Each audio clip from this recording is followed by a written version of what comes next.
Henry VIII divorced and executed his second wife, Anne, to get a male heir who would lead England into its golden age. But the future monarch who would actually do it was growing up right under his nose, unseen, unwanted, and waiting. This is the story of the greatest revenge a dead woman ever achieved. Not through haunting, not through curses, through something far more devastating: being right.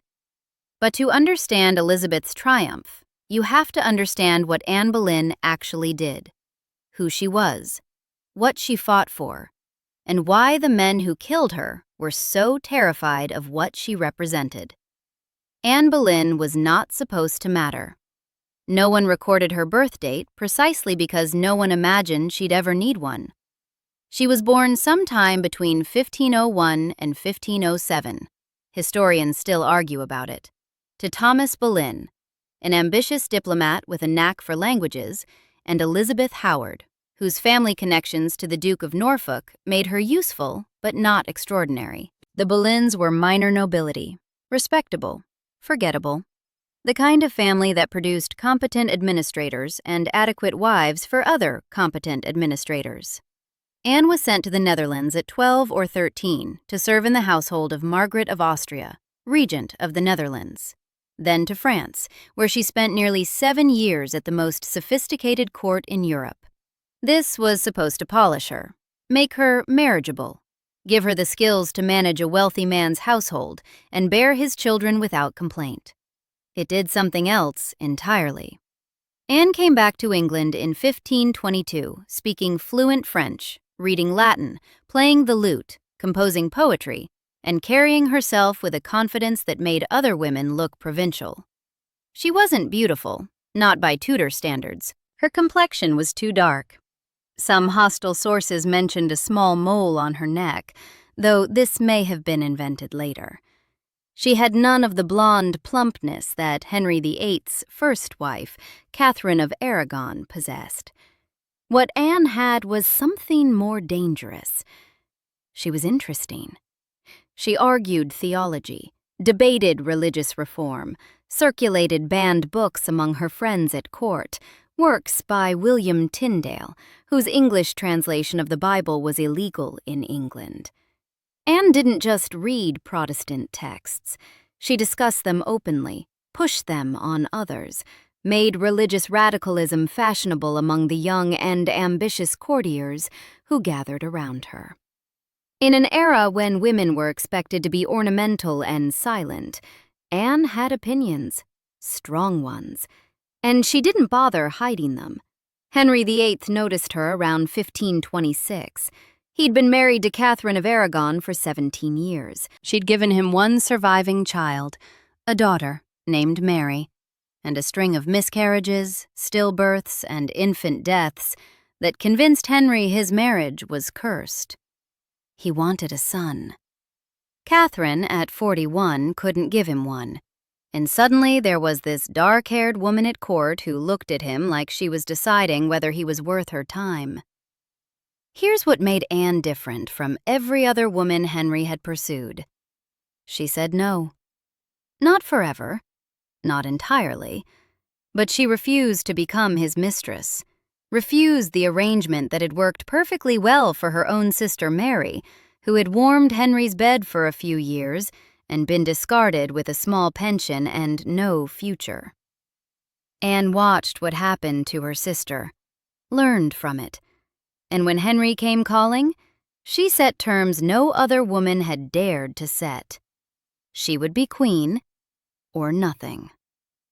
For 6 years, Henry VIII, the most powerful man in England, negotiated with Anne Boleyn like she held all the cards, because somehow, impossibly, she did. He wrote her love letters, dripping with frustration and longing. 17 of them survived, captured by Vatican agents and preserved in Rome as evidence of the English king's madness. I beseech you now with all my heart, definitely to let me know your whole mind as to the love between us, he wrote in one. The King of England, begging. Anne made him work for it, made him wait, made him break with Rome. This is the part that gets lost in the soap opera version of her story. Anne Boleyn didn't just seduce a king. She helped orchestrate the most significant political and religious transformation in English history. The break with the Catholic Church, the establishment of the Church of England, the dissolution of the monasteries, the redistribution of church wealth to the crown. None of it would have happened when it did, or how it did, without Anne pushing, arguing, strategizing behind the scenes. She supported Thomas Cromwell's rise to power, promoted reformist clergy to key positions, used her influence to protect Protestant preachers from prosecution. When Henry wavered, and he wavered constantly, terrified of excommunication, unsure whether God would punish him for defying the Pope, Anne was there to stiffen his resolve, to remind him what they were fighting for, to make the break with Rome feel like righteousness rather than rebellion. She was his partner in revolution, his co-conspirator, the most politically engaged queen consort England had ever seen. And that was exactly the problem. The men who surrounded Henry, conservative nobles, Catholic loyalists, those who had built their careers serving Catherine of Aragon, despised Anne with a fury that went beyond jealousy. She was changing everything. The religious settlement, the distribution of power, the very structure of English society, and she was doing it while being a woman who refused to be quiet, who argued with ambassadors, who made enemies casually, and didn't bother pretending to be sorry about it. Anne had a temper. Sources agree on this. She argued with Henry in public, which queens were not supposed to do. She mocked his poetry. She complained when he looked at other women. She behaved, in other words, like someone who believed she had earned her position and didn't have to grovel to keep it. This was a catastrophic misreading of her situation. Anne gave birth to Elizabeth on September 7, 1533, at Greenwich Palace. Henry's disappointment was immediate and public. He'd broken with Rome for a son, thrown England into chaos for a son, bastardized his firstborn daughter Mary, and humiliated Catherine of Aragon for a son. Anne gave him a girl. The celebrations Henry had planned, the tournaments, the jousts, the public displays of triumph, were canceled or scaled back. The official announcement had been prepared with a blank space for the baby's gender, and someone had to awkwardly squeeze an S onto the word prince to make it princess. From the first moments of Elizabeth's life, she was a disappointment, a failure to deliver what had been promised. Anne tried again, and again. At least 3 pregnancies followed Elizabeth's birth, possibly more. None produced a living son. In January 1536, Anne miscarried a male fetus, about 15 weeks along, far enough to determine the sex, far enough to feel like a real loss. She blamed the shock of Henry's jousting accident days earlier, when he'd fallen from his horse and lain unconscious for 2 hours, while the court held its breath. But Henry blamed Anne, her body, her failure, the curse on their union that had produced only one living child, and that child, a useless girl. By spring of 1536, Thomas Cromwell had turned against her. The reasons were partly political. Anne supported the distribution of monastic wealth to education and charity, while Cromwell wanted it funneled to the crown and, not coincidentally, to himself. But Cromwell also understood something Anne apparently didn't. Henry was already looking at Jane Seymour, one of Anne's ladies-in-waiting, blonde, meek, everything Anne wasn't. And Cromwell saw which way the wind was blowing. The charges assembled against Anne were monstrous and almost certainly fabricated. Adultery with 5 men, including her own brother George, incest, treason, plotting to murder the king. The evidence came from coerced testimony, desperate prisoners saying anything to save themselves, court gossip elevated to capital crime. Anne was arrested on May 2, 1536, and brought to the Tower of London. She had 3 years earlier processed through London as queen, crowned and celebrated, the woman who had won the greatest prize in England. Now she entered the Tower as a prisoner. 18 days later, she was dead. On the morning of May 19th, 1536, Anne Boleyn walked to a scaffold on Tower Green. She wore a gray damask gown trimmed with fur, a crimson petticoat beneath it. She'd been allowed to say goodbye to her ladies. She'd been denied any final meeting with her daughter. Henry had granted her one mercy: a French swordsman instead of the English axe. The blade would be sharper, the death faster. She knelt on the scaffold, and according to witnesses, she kept turning her head to look behind her, afraid, perhaps, of the blow she couldn't see coming. The swordsman distracted her by calling to his assistant for the sword, and when Anne's head turned toward the sound, he struck. She was somewhere between 28 and 35 years old. No one had recorded her birthday, because no one had imagined she'd ever matter enough to history to need one. 20 miles north, at Hatfield House, a 2-year-old girl named Elizabeth was playing in the nursery. She had no idea what had happened. How could she? She was 2 years and 8 months old enough to recognize her mother's face, old enough to notice when that face stopped appearing, far too young to understand why. Elizabeth became the daughter of a convicted traitor, the child of a woman who had supposedly slept with her own brother, the product of a marriage that had never been valid, according to the new legal fiction, because Anne had been contracted to another man before Henry. All of it lies, none of it mattering, because Henry wanted it to be true. 11 days after Anne's execution, on May 30th, 1536, Henry married Jane Seymour. Within weeks, Parliament passed the Second Succession Act of 1536, and Elizabeth's entire identity was legally dismantled.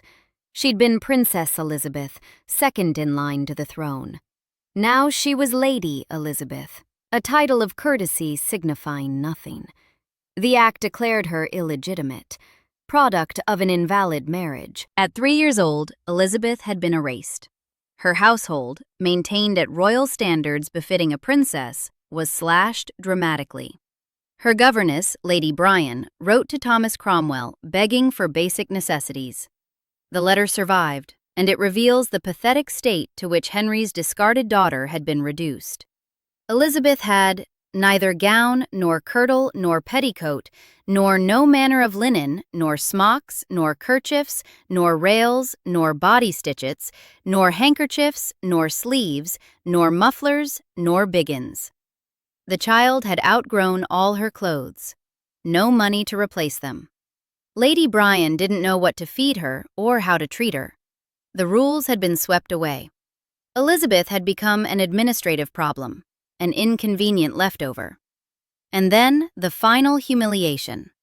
Elizabeth was placed under the household of her half-sister Mary, the same Mary who had been declared illegitimate to make room for Elizabeth, the same Mary forced to serve as lady-in-waiting to the infant Elizabeth, curtsying to a cradle. Now their positions reversed. 2 damaged daughters, same destructive father, circling each other in a household neither wanted. When Elizabeth was about 4, she reportedly said to a visitor, "How haps it, yesterday Lady Princess, and today but Lady Elizabeth?" The child had noticed her demotion. She was already learning. In her family, titles could be ripped away as easily as lives. Here's what's remarkable.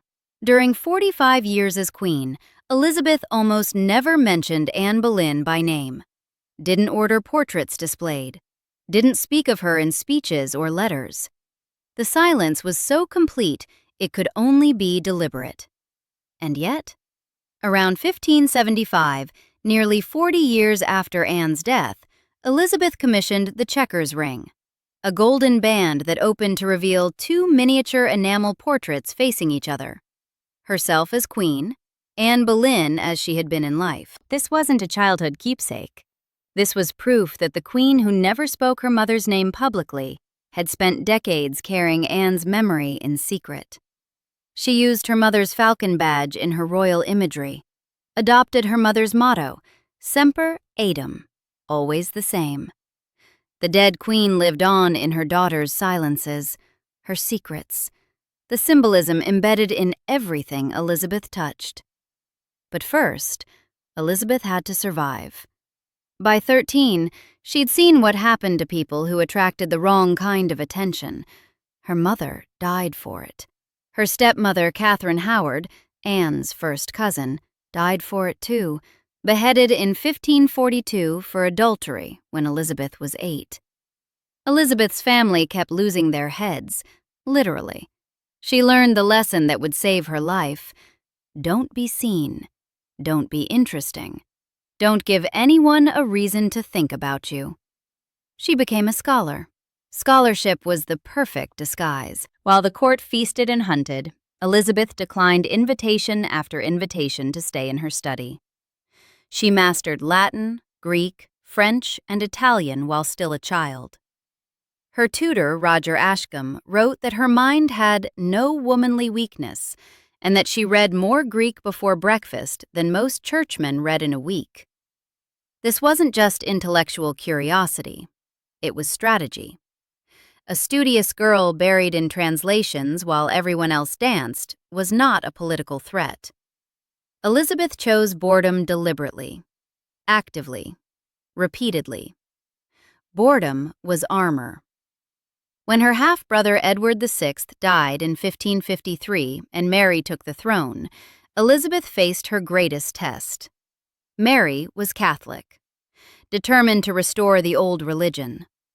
Elizabeth had been publicly Protestant. Now she attended Mass, accepted the Latin rites, made herself, outwardly, Catholic. Whether she believed any of it is impossible to say. What mattered was giving Mary no obvious grounds for execution. The caution almost wasn't enough. In January 1554, Thomas Wyatt led a Protestant rebellion against Mary. It failed, and Mary finally had a pretext to destroy Elizabeth. On March 18, 1554, Elizabeth was brought to the Tower of London, 20 years old.